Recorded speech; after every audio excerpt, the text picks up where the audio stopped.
Oi, pessoal, tudo bom? Sejam muito bem-vindos aí à aula 5.1. A nossa primeira parte da aula 5, nós vamos falar agora um pouquinho sobre resultados. O que são os resultados ou qual a finalidade dessa sessão? É que a gente descreva os achados da nossa pesquisa. Em inglês seriam os findings. E aí o pessoal fala isso mesmo na literatura internacional. Fala dos findings, dos achados, o que eles encontraram. Seriam partes aí fundamentais para que a gente formule uma resposta para a nossa pergunta, para o nosso problema de pesquisa, tudo bem? Esses achados podem ser, por exemplo, o grau de satisfação com o software ou as variáveis preditivas mais importantes para que a gente consiga prever evasão no ensino superior ou uma matriz de correlações entre fenômenos que você mensurou. Então, os achados de pesquisa é aquilo que eu encontrei, são os dados que eu coletei, tá bom? E aí a finalidade é realmente que você exiba isso, porque é o ponto essencial, fundamental, para que você possa argumentar empiricamente que um determinado fenômeno da realidade se comporta de um jeito ou de outro, que uma determinada realidade é de uma forma ou de outra, que determinado recurso computacional que você desenvolveu funcionou bem ou não, atendeu ou não aos critérios. É a informação que você coleta da realidade e que vai sustentar toda a sua argumentação. Fazer uma sustentação empírica, tá certo? Algumas dicas básicas de redação. Claro, se você está falando de achados, de resultados, de dados, sempre vai vir aquela questão sobre se eu devo usar uma tabela, se eu devo usar uma figura gráfico ou se eu devo colocar tudo no formato de texto mesmo. E aí eu tentei elaborar aqui uma dica para você pelo menos se orientar. Se você tem muitas informações e os detalhes importam, ou seja, você tem que conseguir, né, que o leitor enxergue ali que o número é 12,27. Não adianta colocar 12,3 ou só 12, ou, por exemplo, só um padrão geral numa figura, numa ilustração, que dê mais ou menos uma noção de que está ali entre o 12, entre o 10 e o 13, entre o 10 e o 15. Então, só esse padrão geral, se isso não é suficiente, se você precisa do detalhe das casas depois da vírgula, use tabelas. A tabela é justamente para você ir no detalhe numérico daquele teu resultado, ou para você eventualmente organizar um pouco de informação textual com um pouco de informação numérica. Se você tem muitas informações e apenas os padrões importam, ou, dizendo de outra forma, o padrão geral ele é suficiente, você não precisa do número das casas decimais, você não precisa, aliás, você quer evitar um excesso de informação textual, você quer que a pessoa bata o olho e tenha uma compreensão dos seus dados, então use gráficos. Os gráficos eles vão ajudar a realmente dar esse efeito que você está buscando. Agora, se você não tem muitas informações e o detalhe importa, você consegue só no texto, dentro do seu parágrafo, resolver o seu problema de apresentar um determinado dado. Esse é o caso em alguns testes estatísticos que a gente faz e que a gente vai colocar os resultados apenas da estatística. Você coloca o resultado da estatística, os graus de liberdade e o valor de P, por exemplo. E só o fato de você colocar isso entre parênteses já dá para o leitor a informação de que ele precisa, de que seu teste foi ou não foi significativo e a direção que isso dá em termos da pesquisa que você está realizando. Veja, eu tive ali uma situação em que eu não tenho muita informação, é um ou são dois testes estatísticos e o detalhe importa. Então eu coloco as casas depois da vírgula, eu coloco o valor de P, eu coloco os graus de liberdade. Mas são 3, 6 informações se forem dois testes. Não é tanta coisa. Dá para colocar no formato de texto. Fugindo disso, indo para o contexto de muitas informações, aí eu tenho que usar uma tabela ou um gráfico, tá?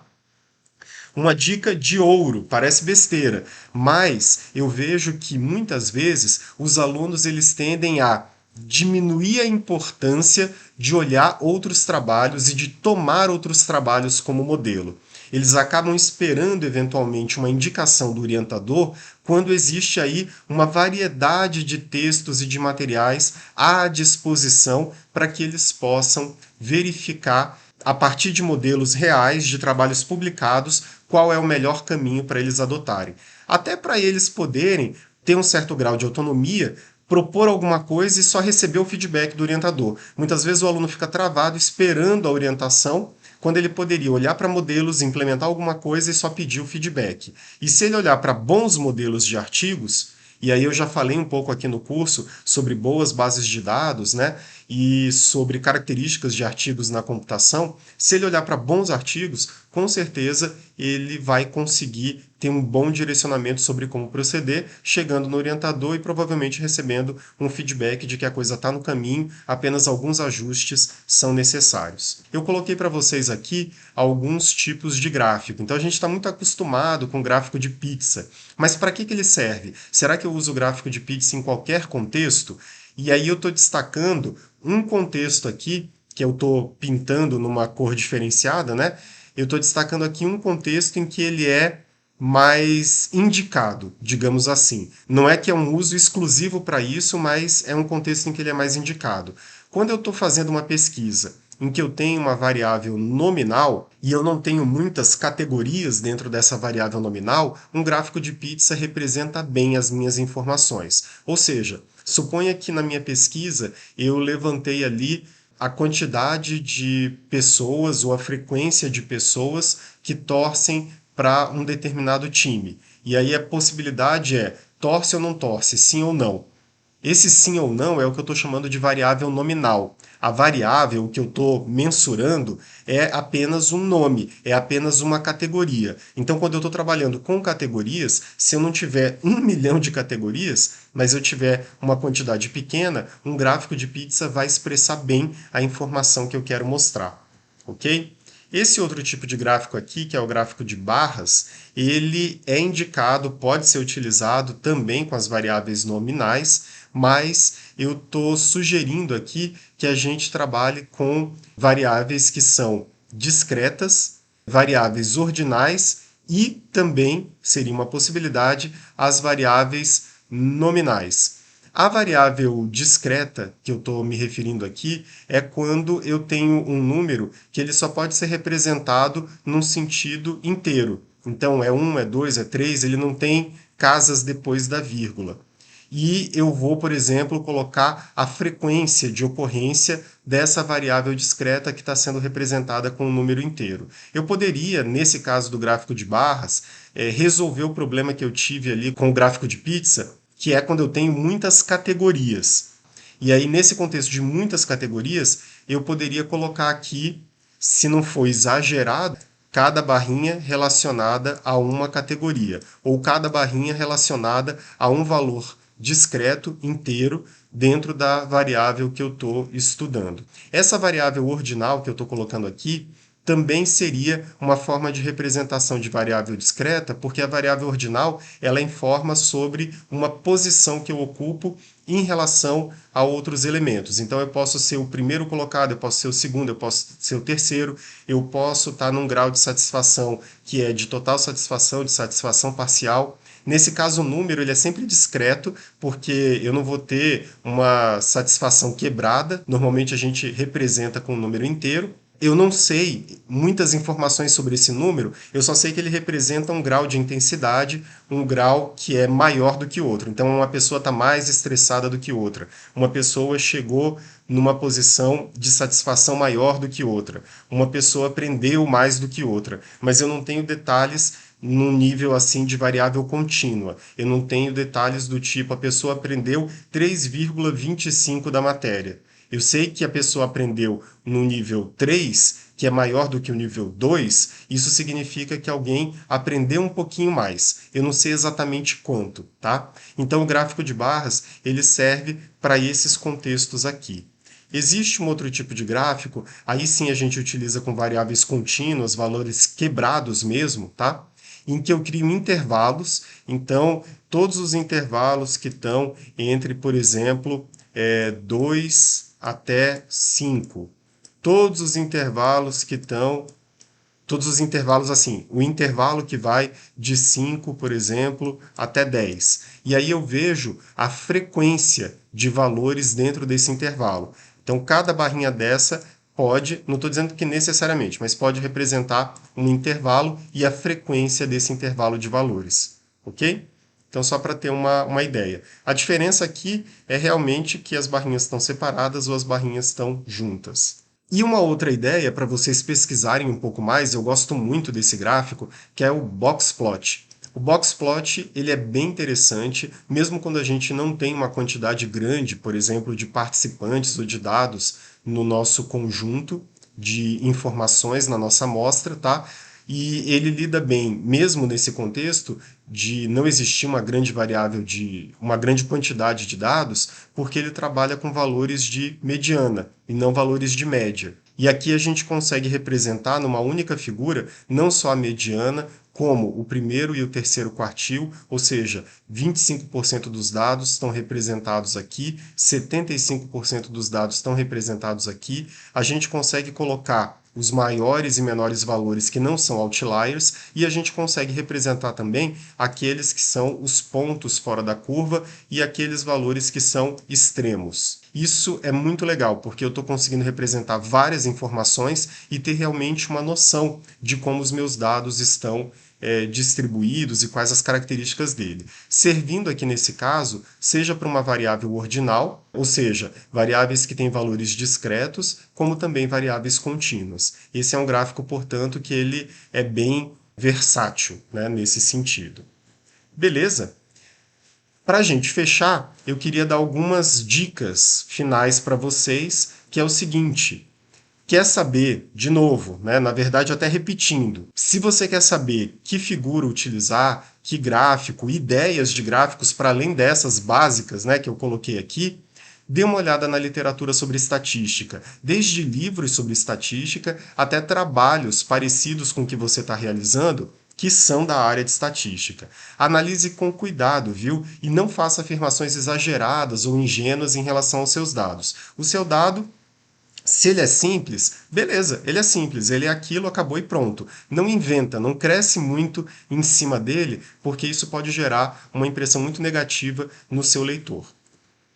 Use números, por favor. É disso que a gente está falando. Você coletou dados, então você tem valores numéricos que ajudam a representar esses dados. Então use-os, tudo bem? Não vai ficar com expressões genéricas do tipo, aumentou, reduziu, melhorou, piorou, tá bem melhor, né? O aluno conseguiu aprender muito. O sistema gerou muita satisfação. A usabilidade do sistema é muito alta. Por favor, o que você está querendo comunicar com isso? Se você tem um número que pode trazer uma objetividade para o seu discurso, de a gente saber exatamente do que você está falando, use os números. E lembre-se de que o fundamento argumentativo para a sua discussão está na seção de resultados. Ou seja, construir muito bem essa seção é, digamos assim, fundamental para que depois você possa ter o que discutir e ter elementos empíricos para poder argumentar no sentido da resposta ao seu problema de pesquisa, tá bom?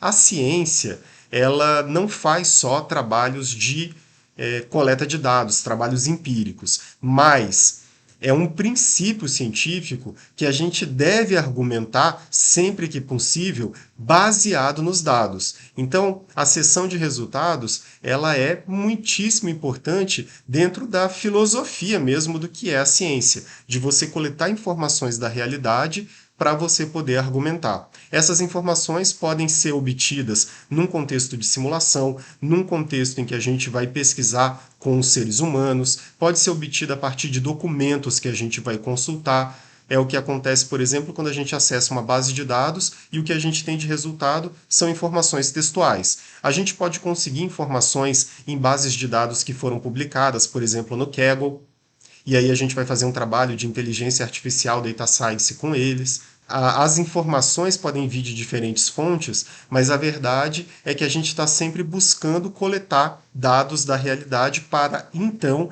poder realizar o nosso trabalho. Esses dados podem estar, por exemplo, no Twitter, e aí eu vou utilizar algum tipo de mecanismo de web scraping, uma API, por exemplo, fornecida também pelo Twitter, para coletar informações, mas eu estou sempre obtendo, a partir de alguma fonte, dados da realidade para depois processar, analisar esses dados e conseguir chegar a respostas para a minha pergunta, para o meu problema de pesquisa. Para a gente fechar, eu queria lembrar de um livro que eu gosto bastante, cujo título é bem provocativo. O título é On Bullshit. É um livro de um filósofo, um livro aí acho que da década de 80, salvo engano. O nome do filósofo é Harry Frankfurt.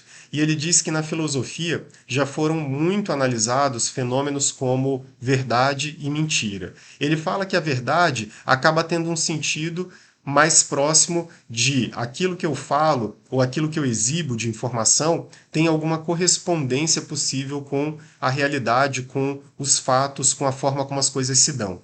A mentira é uma tentativa de distorção daquilo que é verdade, tentando vender uma determinada ideia que não corresponde àquilo que acontece, tá?